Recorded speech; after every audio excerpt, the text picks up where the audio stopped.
Aloha, everybody. Kolo here from the Warrior Women in the World of Entrepreneurship podcast. Please don't forget to check out Anchor Fitness. They have an incredible cable machine that you can bring anywhere. I use it all the time with my clients here at Tasco Fit Martial Arts and Fitness, and also with the Hawaii hurling team to help build that strength for sport-specific motions. So you can use our code with them when you're going to check out, and that's going to be Tasco Fit 11. So definitely check that out. It's going to change the game for you, your clients, and if you have a small gym, to use that. So enjoy the show, guys, and I hope to hear from you soon.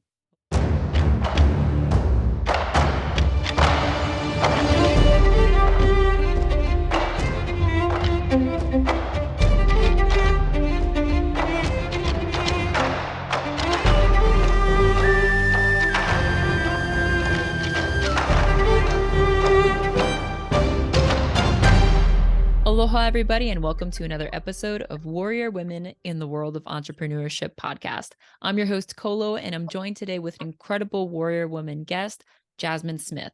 So she is running her business and she lives in Alaska right now, and her business is called Baby Vend. So Baby Vend is a company that makes custom vending machines built towards parents that are traveling with their children, so from ages 5 and lower.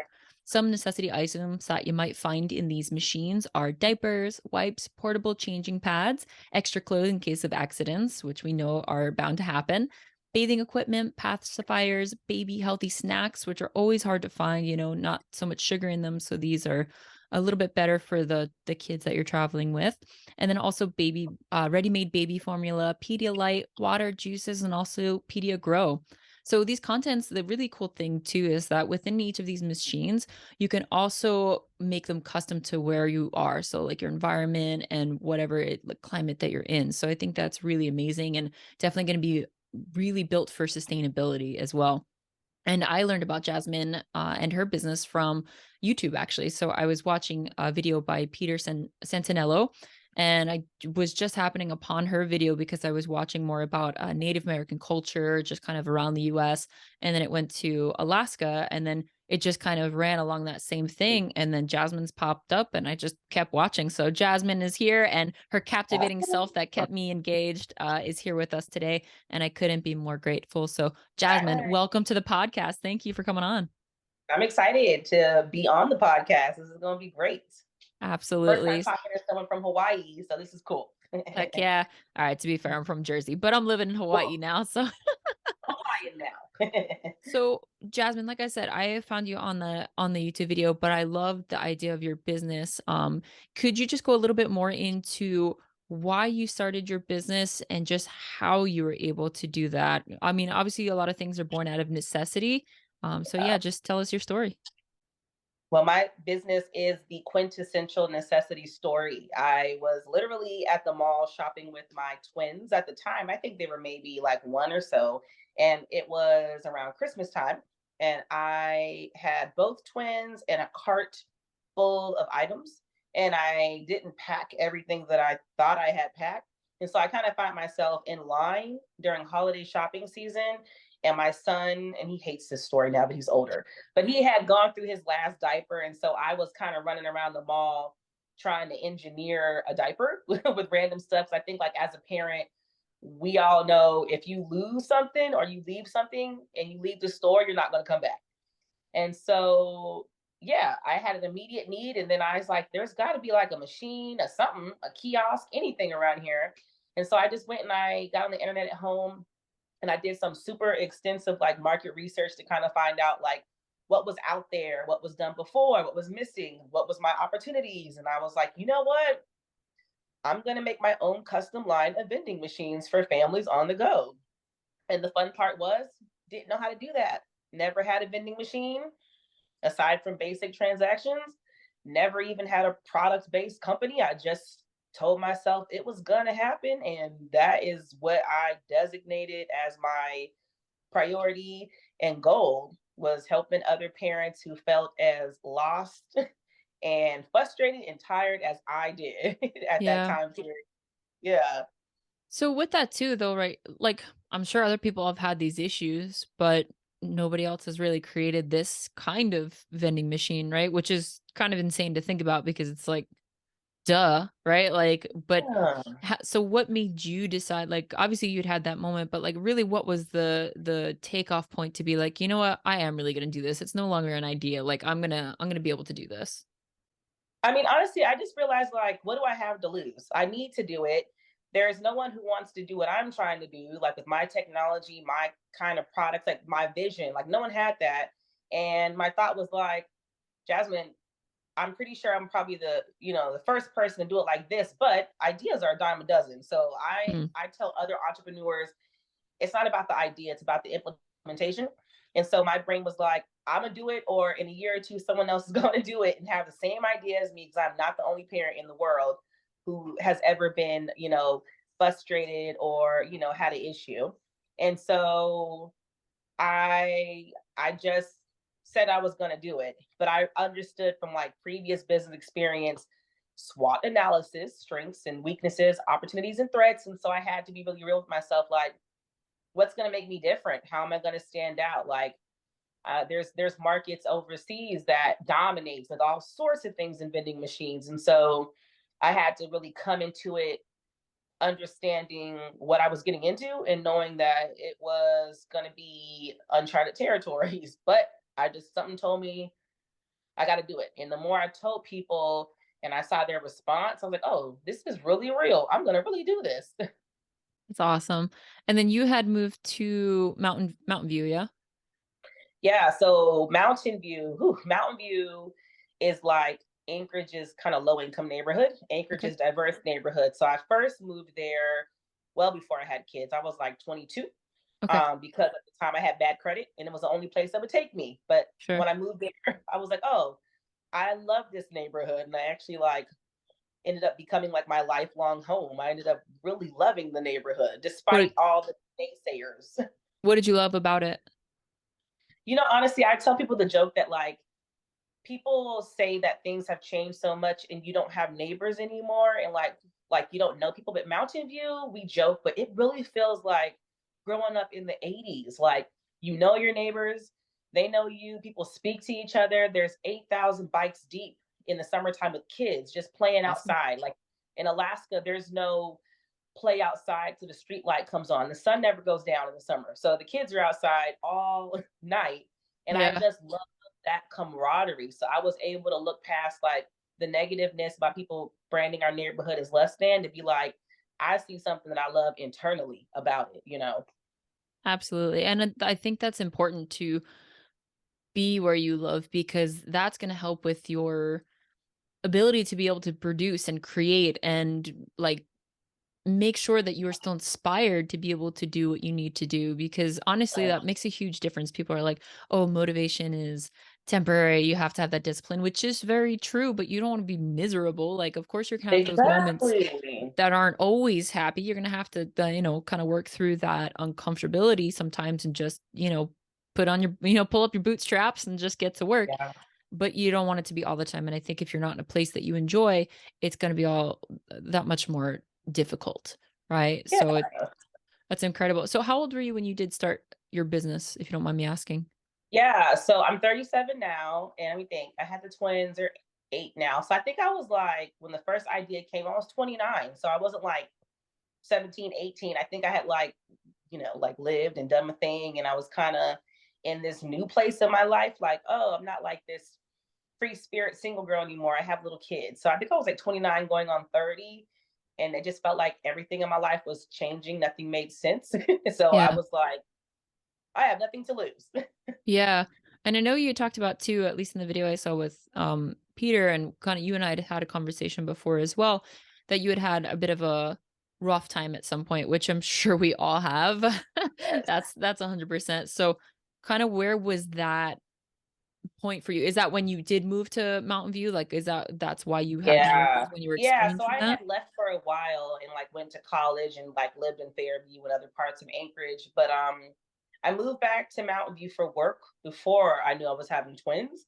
And it was okay, but I'm at a place in my life now where I'm very candid. Like it just ended up being a bad time. It was a bad relationship. It was, you know, economic stuff, and then surprise, you're having kid, surprise, it is 2, and I'm trying to break up with this person, and we're about to have kids, so we're not going to break up now. Yeah. And so, just in the thick of all of that, I ended up like losing my house, and the twins were born early, so I moved into the NICU with them. My pride did not want me to go back to my mom's house, so for me, it was better to be living at the hospital with no house with my kids than have my pride say like, you got to go home. And then eventually I did go back home, but Mountain View came into play because when it was time for me to like rebuild myself, there was no questions asked. They, you know, the neighborhood, the neighbors, there wasn't any, I didn't have to prove myself. The neighbors of the neighborhood was just like, come as you are,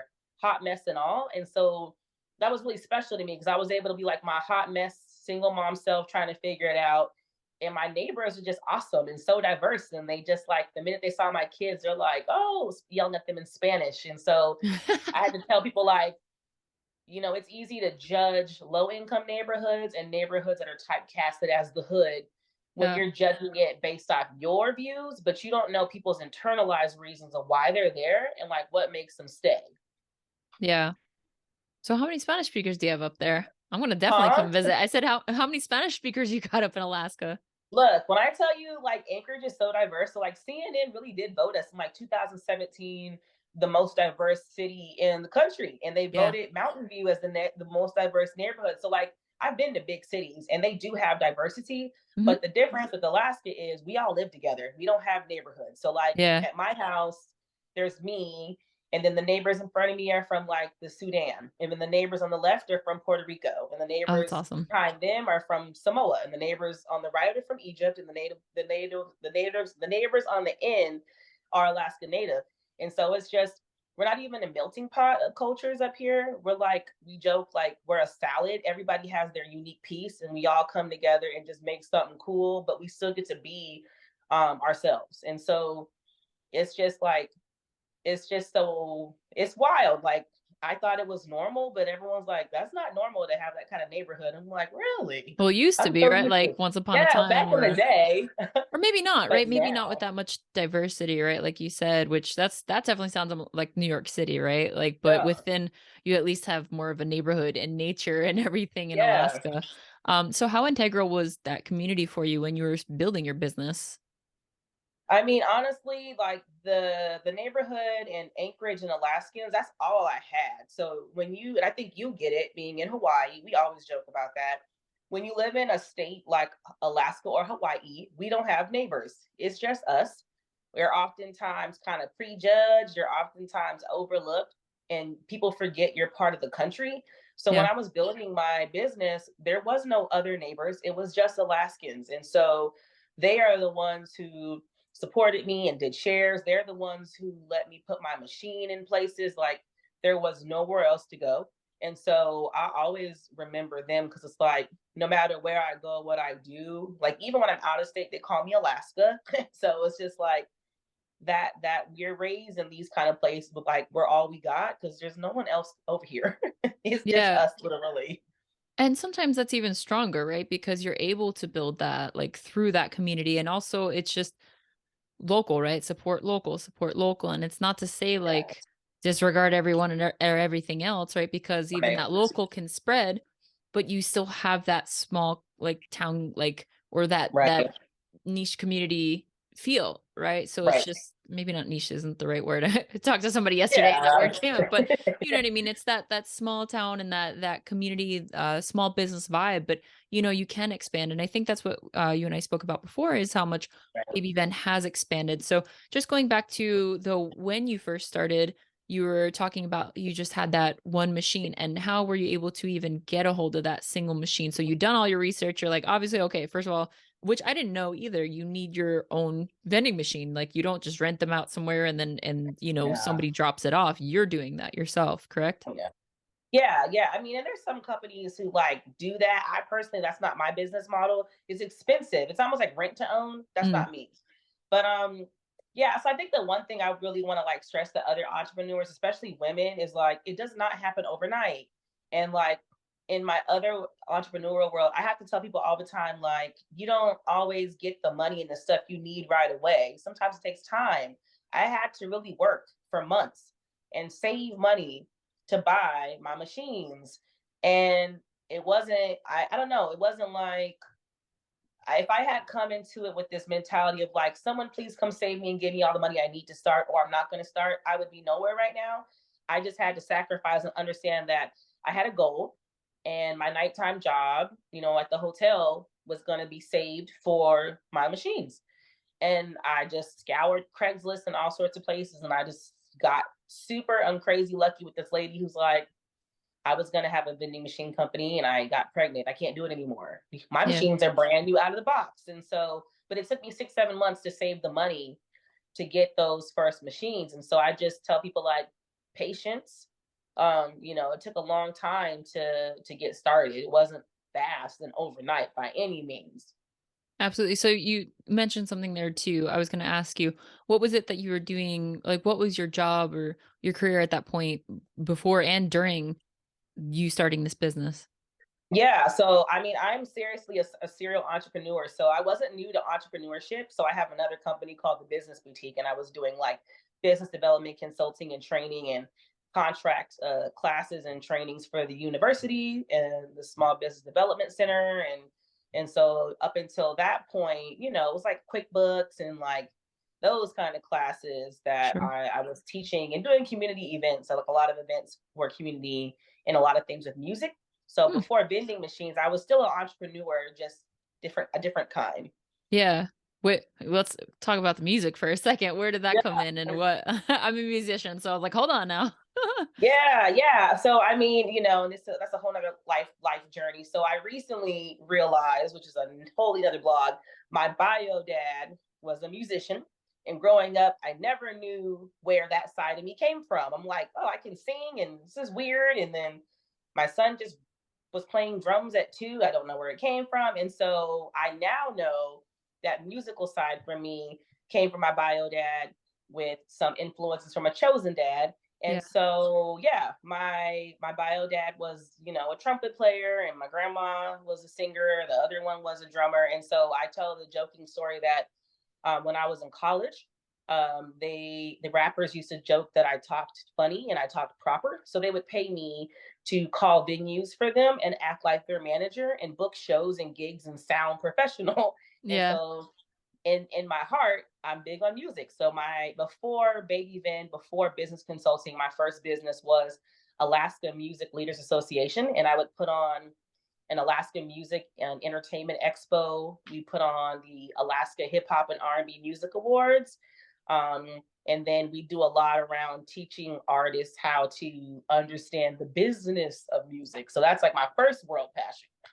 That's awesome. I think that's what we need more in general, whether it be for musicians or just anywhere. Yeah. Again, I think you and I talked about this last time too. We had guys who are listening. We had a whole conversation prior to today too, just getting to know each other a little bit more. So, um, and there's a couple videos out there with Jasmine on it, and now there's going to be something else that you can listen to learn about her and her journey. But yeah, so with the music thing, you were saying that you worked in Atlanta as well. You've been kind of like going all around, right? So I didn't know that you Yeah. sang. I didn't that you sang as well, and you're a musician. So I we're know def it's most people they don't know that. Like I really don't tell everybody that. Like my friends know. I went to college in Atlanta, but yeah, my friends like if you grew up with me, I'm a really avid, pretty good singer, and I played the flute. And then I my did son too. is a okay. Look, we're bonding. Yes, the flute. The band director's like, "Are you a flute person or a clarinet person?" I'm like, "Well, I'm not clicking that thing all the time." So he's like, Yep. "Flute it is." So I've been flute since 4th grade because my band teacher told me I was a flute person. So. Yeah, I also have been playing since the fourth grade. Oh gosh, that is crazy. Because most people start like either middle school or later. I was like, every Yes, time I they tell somebody put you fourth in the grade. band. Mm-hmm. Yes, That's I too always wanted to play funny. the piccolo though, but sorry guys, we're getting into a totally I different know, me topic. too. So we're gonna have to still talk more after this. We're gonna I know. jam. I'm I'm like, gonna oh my come gosh, we visit. have other things to talk about.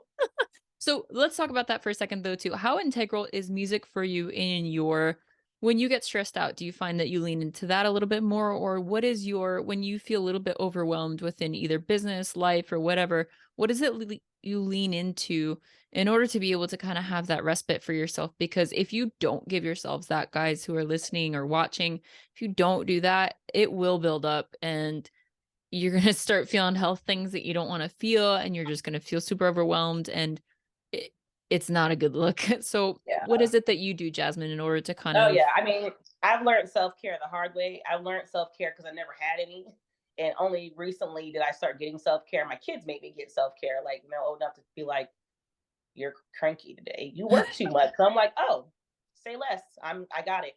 But yeah. I mean, I've always been a big music head. My that helps me a lot. My playlist is just all over the place. I mean, it can go from like the most urbanist, hardest, foulest hip hop to R&B to Red Hot Chili Peppers. It could be Coldplay. I can go and swing back over to some classical. And so I really love music. And that keeps me good. My other self strategy that I swear by is I am a massage person. So my Mm, staff will tell you I have a standing weekly meeting. I don't care what's happening. I don't care who it is. I go get a massage every week. That's my happy place. Um, and then my other self care is airplane mode. I put my phone on airplane mode and yep. I just chill with my kids. So that's our thing. We also like to go to the library. So I just tell people like for so many hours of business that you work, reward yourself with an hour or two of what you enjoy. And I have found that formula works really good for me, and my kids love it. They know what to expect. So they know if I go hard, we reward ourselves with something that we enjoy that just is for the benefit of like me and them. Yeah. The library is something that I recently I hadn't really been in a library since college, and even when I was in it in college, it was primarily just, research and that. And Yeah. it was a nice respite as well. But I haven't really been in a local library since I was a kid, really, right? You just go to Yeah. Barnes and Nobles, which is a nice experience too. And for me, sometimes I'll buy a bunch of books and then only read a little bit of each. And a couple years back when I was traveling to Argentina, I made it a point to really start to read more and just really just kind of put that effort into that, which I think is super important in order to be able to just comprehend things better and just think a little bit differently or just more vocabulary, all these things. Yeah. But it's just enjoy the things that you read too. Search for things that are going to be helpful to your business, but also Mhm. make sure that you're reading things that are fun to read too, that are going to inspire you to read more. And then you'll get into that habit in order to be able to read things more for your business as well. Um, so recently I just, joined the library here, which I don't think I've had a library card since elementary Oh. school in New Jersey. So my next question for you, Miss Jasmine, is what has been one of the most difficult things you've found? So this is not your first rodeo with entrepreneurship, but within either any of the businesses that you've had or gone through, or just in Baby Vend, what has been probably the most difficult thing you've had to contend with? So I will honestly say it is two totally different things. Mhm. Number one is I've had to learn how to be a boss. Um, I initially, when I started my company, I didn't really know how to supervise. I didn't really know what it meant to be a boss and like lead a team. Because when you go from being a solopreneur and doing so much stuff by yourself, it's kind of hard to let go and to delegate. And so I feel like I probably lost some really good employees because I just didn't know what to do with them and how to Sure. like value them. And so now I'm good now. And, looking back, they still love me. We're great. But it was just what a trying time to work for me because I didn't know what I was doing. And we were just going for the ride together. Mhm. And then honestly, really candidly, probably like in a deeper answer for me personally, oh my gosh, the racism and the sexism sometimes is deep. Not everybody is used to seeing someone who looks like me being the boss. And so sometimes when it's an opportunity for business, I get a lot of questions like, who's your real boss? Like maybe you own it, but who owns it with you? Who helped you buy it? I have to, negotiate a little bit harder to justify like my prices and just kind of like convince people in bigger businesses that I know what I'm doing, what I'm talking about. And to me, those things are important because like no matter where I go in business and no matter what I do, I tell my staff it's very important to me to just be myself and be authentic to who I am and who I represent. And that gets hard sometimes, balancing. But as I've gotten further in my business, I think I've learned to be a better boss and leader by channeling who I know I am, what I know I stand for, and then just not having that imposter syndrome, and being like, this is really happening. Like, and you know your stuff. Don't let anyone make you feel like you don't know or feel less than. So those be my probably my top ones. Sure. And what has been your way to battle that in a sense of not feeling less than, not letting that get into your head? What's the way that you've made sure that that doesn't happen for you? I think celebrating our wins and successes and taking time to acknowledge where I've come from and Mhm. taking time to realize where I am. You know, sometimes when you're in like that hustle and bustle of the everyday, you kind of forget where you come from and you forget what you've accomplished. And so every couple of weeks when we have like our team meetings, I just try to remind us like we had one machine Yeah. in my garage and we are now in 17 states, or or we had this and now we have this, and just that way I just remember the journey and the progression that it took to start getting like where we are now. Yeah, and then we had talked as well about that too. So you're saying you had that one machine, so we're just going to backtrack a little bit too, and thank you for sharing that. So we're going to backtrack to that one machine, right? You finally saved for that. You were still working up until what point were you still working with the hotel? I worked until, well, that's, I think the hotel, man, I gotta remember. I think the hotel ended in 2018. But if people ask how long did I work with Baby Vend, I still work now. Like Yeah, I no, have, so I yeah. mean like cuz you in the beginning, right? You said you needed Oh to yes, get that yes. money to be able to save for that. So was there a point that you were like, "Okay, I'm good. I don't need to do this job anymore." And are you still doing the music as well? So like how many businesses do you have running currently? Is it just Baby Vend? And then do you work for any other Yeah. company like just to be able to keep like Gotcha. Yeah, no, so I don't work for any companies. I'm 100% entrepreneur, but I have three main businesses. So, aside from Baby Vend, I have a Moja co-working and incubator. I founded that in 2019. So we have like three properties, and it's a co-working space. So we have office space, event space rental. We focus a lot on women businesses, entrepreneurs of color. So I do that oh, actively. Yeah. We basically want to empower any underrepresented entrepreneur, pretty much. It could be gotcha. socio-economic neighborhood. And then I also still do, the business boutique and business development consulting and event planning. So aside from Baby Vend, I'm heavily active in my community. I serve with my community council. I coordinate events like Juneteenth and other things like that, plus my other businesses. Yeah. Awesome. And then, so again, just keep back back and That's forth a okay. lot in this too. So with that, the one machine, I remember when we talked about this. What what did you talk to us? Like, what did you actually have to do in order to get this business off the ground? You okay? So you got the machine, like you said, kind of that DIY like stuff. So where did you bring it? Like, Right. how were you able to bring it? Like, what were those little details that were kind of maybe like hiccups in the beginning, or not even hiccups, but just really big learning curves? Yeah, so I got the machine and then I realized it was really heavy and I needed more help moving it. I got it into my garage. And then from there, I had to learn how to use it. And then I had to customize it because most vending machines and the vending industry is like 70% designed for, we call it traditional vending. And that's like soda and snacks and traditional food. Custom vending is a totally different new world, at least in the US. Like Asia's dominates. Hmm. So my machine was brand new, but it was not configured for what I wanted to do. So I had to learn how to customize like the coils and the trays. I had to learn how to package and make my products fit. I had to learn how to make what's called a planogram, like a map of where things are going to go. I had to learn how to package food products and learn shelf life. And then I had to figure out how to program the machine and change the prices.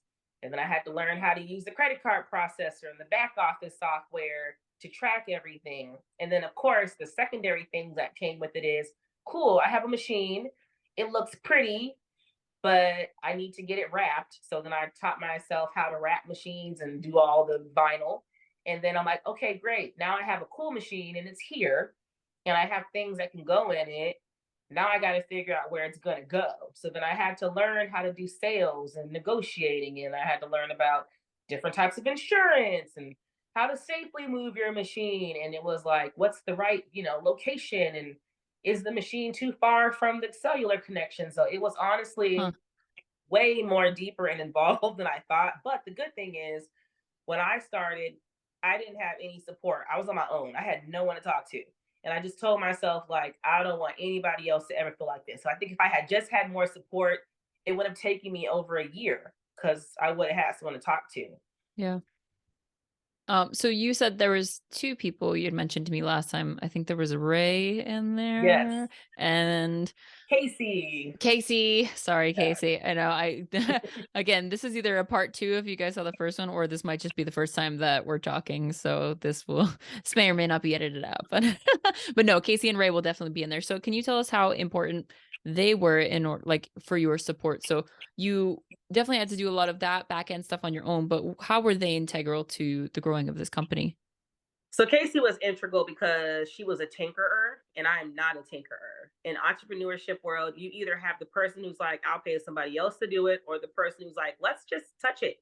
Let's pull this out. Let's try this and try that. And I was like, let's just pay someone. And then, Casey's like, pay who? There's no one else here, Jasmin. Touch the machine. Yeah. And so I thank Casey for plugging the machine in. I thank Casey for pressing buttons and convincing me to press buttons and using it and getting it out of my garage. And I think Ray for just having like blind faith in me. Like I just was like, I'm gonna do a vending machine company. And he's like, oh, okay. He didn't know what we were doing either. He almost broke his back trying to help me move my vending machine into the airport. We didn't know how to move it safely. We broke it when we moved it in. And so like we slammed it down, it broke immediately and still broke to this day. Oh, But so really? oh yeah, I mean it's in the airport, but there's two coils that don't work. So the story of my vending machine is if you're in Ted Stevens Airport and there's a sticker in the middle of the machine that has my bio on it with my kids, it's not there because it needs to be there. It's there because I was just hiding a broken coil. So I'm it's gonna still go take broken. pictures in front of it. Yeah, 2019. And so those kind of people, you have to remember the day ones. And I also have to shout out, I forgot last time, but Don Pointer is the one who actually did my design. If you saw my original Baby Vend machine, it's a fun scavenger hunt. You should go to my Facebook page and scroll back to 2017 and see how ugly my first design was that I made. And Don's like, that's a good try. Let's not use that again. Let's go in this direction. So those three people were definitely integral in my business. You gotta have them friends, you know? It's like Yes, yes. The good honest friend. try. No. He's like, that was really a good effort. So let's not do that and let's go over here. Thank you, Don. Yeah. Is it Dom or Don? Done. Don, awesome. Don, Casey, and Ray, you guys are awesome.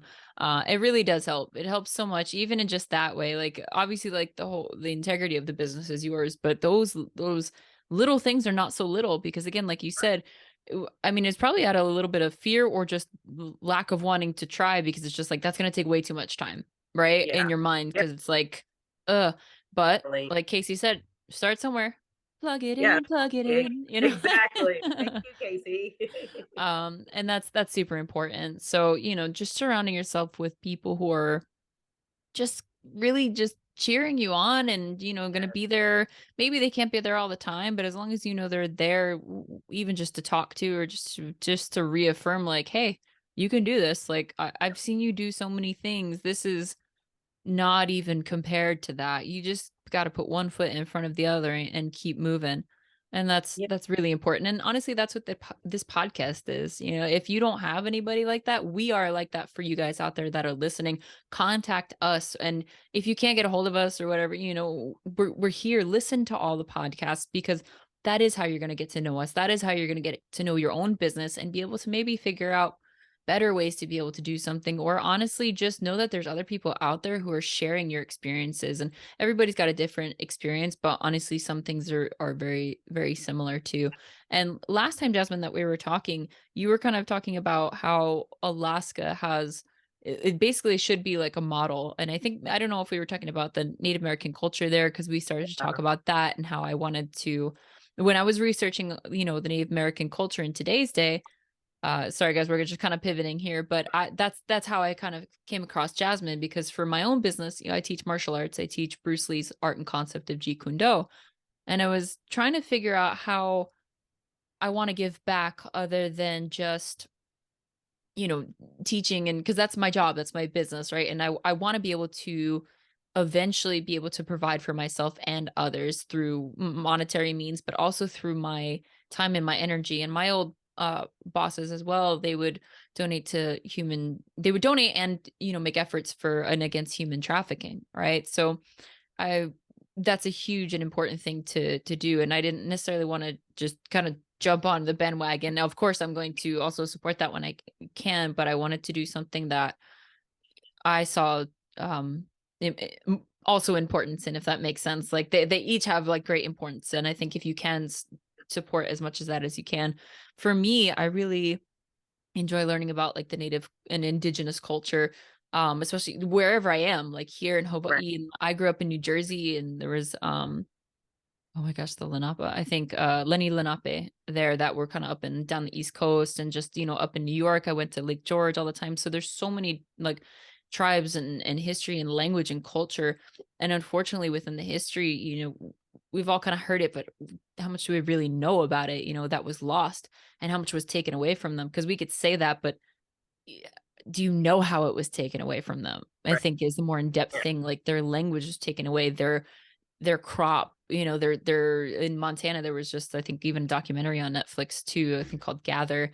And they were talking about how basically they went in and just killed off like all their, I think it was bison, and for no reason, just to basically trying to get the Native Americans to conform, or the tribes that were there. And it's sad because you would think, and I think we mentioned this last time, Jasmine, that like these these people who lived here for like ever almost, right? Like they would be, if anybody could live off the land, it would be them, and it sucks that they're just pushed onto like one part of a land that they kind of just got shoved into, and there's not many resources there.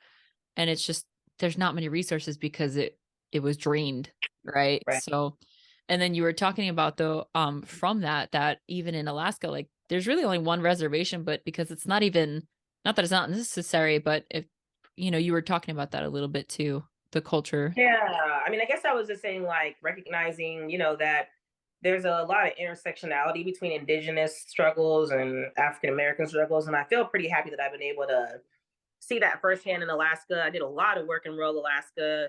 I did an exchange program out there in high school. So, in lower 48, kids are like, I'm going to Europe. And I'm like, my mom's like, you're going to the native village in the Yeah. winter. And so that, just like in Alaska itself, it's a whole different world. So I always recognize two things here with our issues and community. Alaska is a very new state, and so the idea of like colonization and land loss is very fresh. It's not, you can't put it off like hundreds of years ago. We became a state in 1959. Anchorage became a city in like 1921. So that loss of like culture and land is very new and fresh. It's not removed. Everybody who went through that and boarding schools and all that stuff in Alaska, some of them are my college professors, like they're here. Um, one of the people who wrote our constitution is alive. Like Yeah. Nick is alive. Like, so it's very fresh. But I think Alaska in some capacities could be a forefront for indigenous rights, because the way it's structured up here is not like what I've seen in lower 48. Like, no, we don't have reservations. There's one in Southeast Alaska, but there's tribal corporations, and there's shared resources, and there's dividends, and there's Alaska Federation of Natives, where there's the communication and the speaking and the voting on the needs of the indigenous community. There is an understanding that it's not one indigenous community. There are so many tribes and languages and dialects, but the empowerment piece is really nice. The sovereignty piece of like villages and stuff up here being able to self-govern and being able to control their resources and really having a voice and being powerful is not like the lower 48. So we definitely have problems, and we definitely are battling racism and loss of land and colonization. But I'm pretty proud of the indigenous communities here in Alaska, because they don't play. Like Yeah. they don't play. They are respected. They have the corporations, the power, the voice. And I was telling my community, oh man, like we could really learn a lot from how they coordinate and how they move and do business. It's like there's not that, like there's problems in certain villages and stuff, but it's not that reservation heavily government ran thing up Hmm. here. It's their land, it's their water, it's their stuff. We do land acknowledgments, like you aren't denying the land or whatever the land is.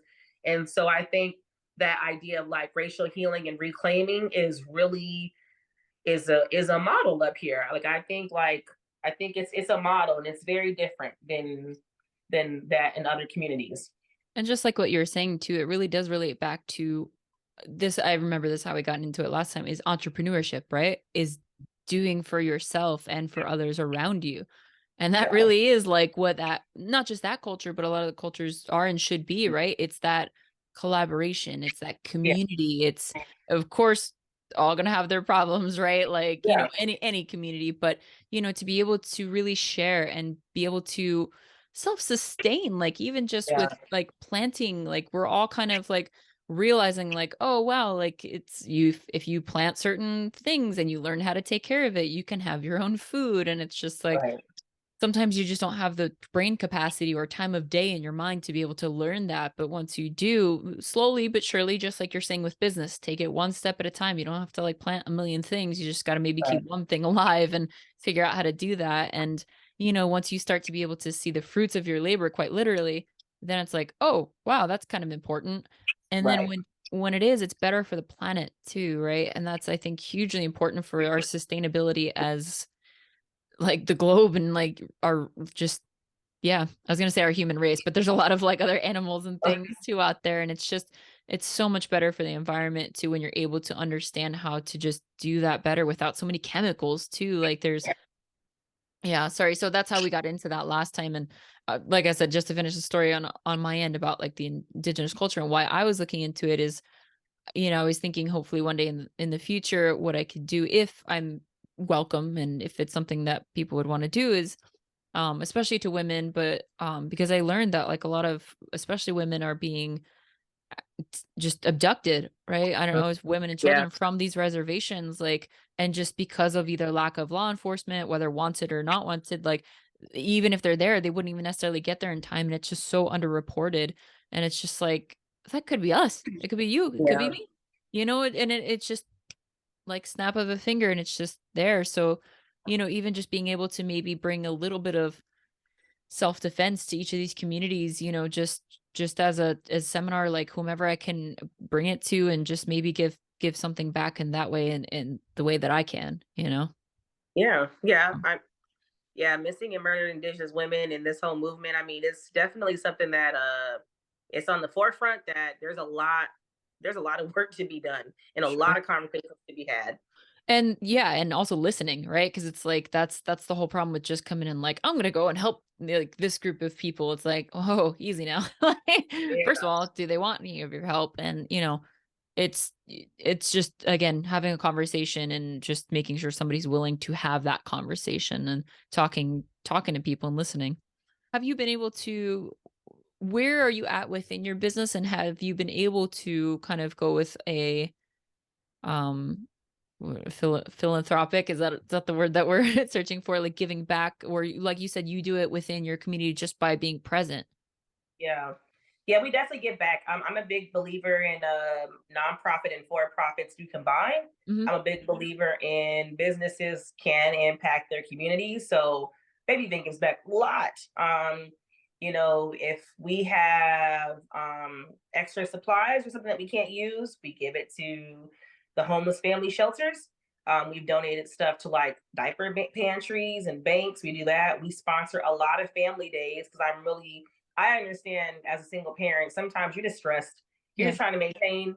You don't think about having fun and enjoying yourself. And so we sponsor a lot of family days. We love going to the movies. We're gonna take all the kids to go see Super Mario Brothers next weekend. We're on the movie theater. We've done family spa day where the parents can come and get like massages and like because holidays are stressful for them too. We've done Yeah. skip a bill.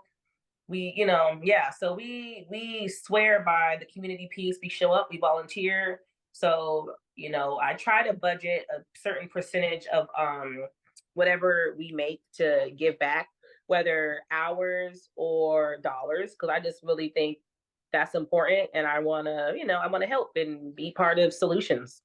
Absolutely. And just so kind of just going into that a little bit more, how are you able to figure out how you can give back without putting yourself under. I think that's a really hard thing, at least for me personally. It's like, we want to give, but it's just like, okay, Yeah. but I also have to make sure that I can I can Yeah. live and I can do that. So how are you able to figure that out, and how do you know when you're able to do that without, again, putting yourself out? It's all about the budget, not just budgeting expenses, but budgeting income. Mm, So for me, I'll sit down and I'll strategize all my bills, right? And if I say I have $15,000 of bills this month, on the flip side, I know I need to make $15,000 of income to break even. I personally try to strive for more, so I might be like, my goal is to make enough money to pay my bills plus 15%. That's just my goal, because I yeah. know I'm going to set aside 5% of whatever's left. And so, truthfully, it's hard and it's uncomfortable, but budgets really don't lie. Like sitting down and really mapping out all your bills. Some people like to add for savings and fun. And then on the flip side, sitting down and budgeting and projecting your income. You might say, I got $8,000 in bills, but I'm currently only making $5,000. So therefore, you have a deficit. You can't give back. But Yeah. if you have surpluses, then you can give back. So I do mine based off what I have left. So I just tell our team 5% of whatever's left over will go towards giving it back. And I just budget in advance what I know I can give. That way you don't get caught up trying to help off the cuff. You might be like, I can give away, 3 free karate lessons a month. Check back next month. Or Hmm. I can give away so many discount codes. It's okay to budget your help and have policies on how you deliver your help. Oh, that's really good. Uh, noted. No, and because those things can become overwhelming. Ironically enough, Yeah. it's just like, scheduling sounds like it's overwhelming, and it is for me, but it's just like if you just sit down and do one Right. thing at a time. So, with that in mind, how often, like, when do you typically sit down to do that budget? Is it weekly? Is it monthly? How does that work for you, if you don't mind sharing that with us? I mean, yeah, I make a monthly budget, but I check in on every Friday. So I have Financial Friday. So across Oh, all my businesses, Friday is my day when I do money stuff. And then across all my businesses, the 1st and the 15th is when I pay stuff or account for stuff. And I will say it's hard. When you're a small business, people are used to accounting on demand. Like, yeah. I need Yep. a service right now, I want to get paid right now, or but you really do have to establish like a financial system. And it was hard for me at first telling people like, no, I will not pay you right now. My Yeah. accounting department is the 1st and the 15th, but you have to put those things in place, right? And make budget. So I check my finances every Friday, but and that's just checking in on like, like how's my spending looking, what I'm doing. But at minimum once a month, I would tell people. Yeah, absolutely. And I think that's important. I know when we start talking about that, it's just like, oh man, numbers and whatever. But when Yeah. you're talking exactly about how important that is, and honestly, like, that's something that I'm still trying to implement. And it just, timing, schedule, everything. It's just like, oh, this, and this is more important. It's just like Yeah. these things are important, but you really have to set that sign, like that time aside, and just find a pocket where you can not be miserable necessarily doing it. Maybe like Exactly. set the mood for yourself, and then Yeah. and then do it. Right. Light a candle, go over Yeah. your bills. Yep, exactly. Play some of that smooth music, Right. some Jasmin Smith, what I'm saying? Yeah, listen to some music and Yeah. yeah. So I think that's important. So, Jasmine, if there is one thing that you want our listeners and viewers to take away from our conversation today, and just in general, when either thinking about going into entrepreneurship, or for those entrepreneurs that are already out there, no matter what stage that they're in, what is it that you'd like them to take away from our conversation today? I would tell them to take away that anything is possible. And sometimes the best things that you want or need, take determination, grit, and patience. So I would tell them, definitely, if you're in business, be in business. And just remember your why. There's going to be good days, bad days, crazy days. And what's going to keep you going is just remembering what motivated you to start in the first place. So that would be my little takeaways. That's awesome. Determination, grit, and what was it? And patience. All right. Determination, grit, and patience. You saw me. I was like, what was that last one? I don't even know. Patience, right. Yes. Absolutely incredible. Jasmine, you are so wonderful. So for those looking to find you or your products, what are your social medias? What's your website? I'm gonna link it in the descriptions as well, but if you could just tell our viewers and listeners as well. Yeah, I'm on Facebook mostly. Baby Vend has a Facebook page, Baby Vend Unlimited. We are also on Instagram, Baby Vend, and we're on Twitter, Baby Vend. And I'm just learning Instagram. You can follow me. It's kind of boring, but I'm there.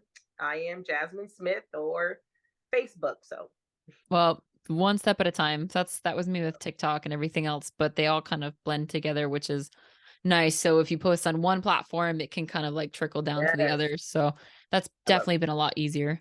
Thank you so much, Jasmine, for coming on. We had so many, you guys don't even know, we had so many technical difficulties, probably all of my fault, but it. Innovation, um, grit, and patience. No. yeah, but also like having somebody who's gracious enough to be able to have that patience with you because not everybody's going to do that. They'd be like, screw this. I'm not devoting my time out. My time's too precious for this. But I really appreciate you and so do the listeners out there. And I think it's super important. So I really hope to have you on again. And there's so many Definitely. conversations that we can have and who knows what other podcasts I might come out with. And you're certainly going to be a guest, especially for music too. Yes, let's Aw talk. Awesome, Jasmine. You have a great, great rest of your nights, right? You're Yeah. 2 hours ahead of me, and thank you so much for coming on. All right, no problem. Aloha, everybody. A big mahalo to all you listeners out there for tuning into another episode of Warrior Women in the World of Entrepreneurship podcast. I'm so grateful that we've got another round of incredible warrior women for this season 2. And thank you so, so much for listening into season 1. If you have not already, please do so. You can find it on Apple Podcasts, on Spotify, basically any audio listening platform, and also YouTube because I have been posting them on there. So, guys, keep tuning in. And please let us know what you think. Please like and subscribe to our YouTube channel and just also download them off of those audio platforms. It helps us so much and just keeping up the positivity. If you have anybody that you know who you would love to hear on this podcast, please send them our way and we'll get them on. Have a great day, everyone, and stay tuned for the next episode.